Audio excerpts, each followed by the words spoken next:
A man faces charges for a series of thefts along River Road. Another man sentenced for injuring another driver during a crash. And the Lake Powell Pipeline project is facing pushback. You're watching St. George News at 5. Good afternoon, I'm Amy Bennett. 43-year-old John McCaw from Las Vegas is facing new charges that are connected to a Nevada group suspected in a series of thefts along River Road. McCaw was arrested earlier this month and found to be linked to multiple thefts at different retail stores during a 2-day crime spree here in St. George. He has been in custody since December 9th and was facing charges for stealing over $850 in merchandise. However, additional charges were filed against McCaw on December 15th, linking him to an incident in November which he and another man allegedly stole items valued at over $960. McCaw remains in jail without bail. 24-year-old Sage England was recently sentenced after pleading guilty to causing a car crash that seriously injured another driver. England crashed into the back of another driver, causing her to be hospitalized with serious injuries, and England fled the scene before police could arrive. Police were able to track him down due to a license plate that had flown off of his vehicle during the crash. During the sentence, England addressed the court and apologized. He was sentenced to a year in jail and 3 years of probation.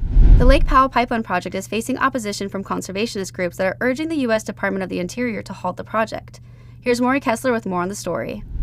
While the Lake Powell Pipeline sits in limbo for the time being, environmental groups are asking the head of the U.S. Department of the Interior to kill it. On December 18th, the Utah Rivers Council, Glen Canyon Institute, Colorado River Keepers, and other groups sent a letter to Interior Secretary Deb Haaland asking her to direct the Bureau of Reclamation to eject the proposed pipeline from future consideration. Among the reasons given in the letter why the project should be ejected are claims that there is no water left in the Colorado River for future diversion projects, that Washington County uses up too much water already, as well as the claim that Washington County water managers have allegedly admitted to no longer needing the pipeline for the county.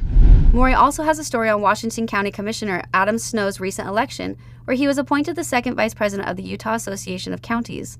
Here's Maury Kessler on what this means for the state of Utah. Washington County recently announced that County Commissioner Adam Snow was made the second vice president of the Utah Association of Counties. The association acts as a lobbying force and a consolidated voice of the state's 29 counties when dealing with the state legislature and governor's office in regards to funding for certain projects and initiatives and laws and policies that impact the counties for better or worse. Snow spoke to St. George News about the association and the new leadership position and how it can benefit Washington County. I was nominated and was elected by my peers, and that's all elected officials, not just commissioners. All elected officials at every level of all 29 counties got together in November and elected me as the second vice president.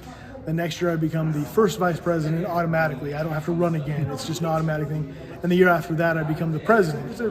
It's humbling. It's a nice vote of confidence of my peers that they entrusted me with the role. But it also provides a great voice for Washington County that I've got to look at every single bill and track.